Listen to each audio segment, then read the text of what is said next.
Hello bachcho, let's read the question. So question says that the H positive ion of the resulting solution that is 0.01 molar acetic acid that K is given 1.8 into 10 to the power minus 5 and 0.01 molar in the benzoic acid K is given 6.3 into 10 to the power minus 5. अब देखो यहाँ पे दो weak acid है क्योंकि दोनों का K value given है। एक तो एसिटिक एसिड है। एसिटिक एसिड बेसिकली ब्रेक कैसे होते हैं एसिटेट आयन में, ठीक है, एक्वा सॉल्यूशन में as CH3C11O negative and plus of H positive ion.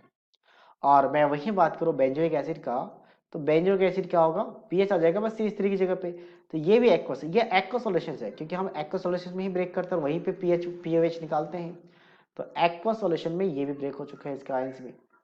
अब अगर मैं इनिशियल कंसिडरेशन इनका C1 मान लो और इसका 0 0 हो जाएगा, इसका C2 मान लो तो ये भी 0 0 हो जाएगा, और इसका डिग्री ऑफ डिसोसिएशन अगर मैं अल्फा मान लो, डिग्री ऑफ डिसोसिएशन अल्फा मान लो, ठीक है, तो वहां से इसका क्या माना जाता है आपके पास कंसिडरेशन कि C1 में से C1 अल्फा 1, अच्छा अल्फा 1 मान लेते हैं, इसके लिए अल्फा 2 मान लेते हैं, दोनों वीक एसिड है। तो ये डिग्री ऑफ डिसोसिएशन ये बताता है कि कितना इसका एसिड का आयंस के फॉर्म में डिसोसिएट हो रहा है। तो ये इसका कितना बनेगा C1 अल्फा 1, यहाँ पे C1 alpha 1। In the same way यहाँ पे क्या बनेगा आपका C2 में से C2 अल्फा 2 सब्ट्रैक्ट होगा और प्रोडक्ट में C2 अल्फा 2 और C2 अल्फा 2 यहाँ से बन जाएगा।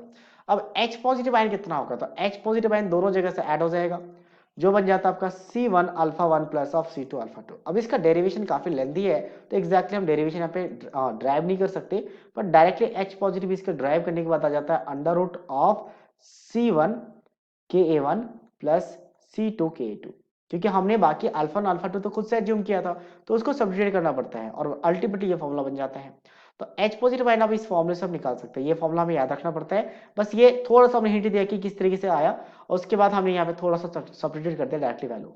अब अंडर रूट की बात करते हैं, अंडर रूट ऑफ कंसंट्रेशन कितना आपके पास इनिशियल एसिटिक एसिड का, इसको लिखा जा सकता है 10 to the power minus 2, 10 to the power minus 2 multiply 1.8 into 10 to the power minus 5, इसका क्या है कांस्टेंट है, प्लस दूसरे वाला का भी 10 टू द पावर माइनस 2 है और इसका कांस्टेंट कितना आपके पास 6.3 into 10 to the power minus 5।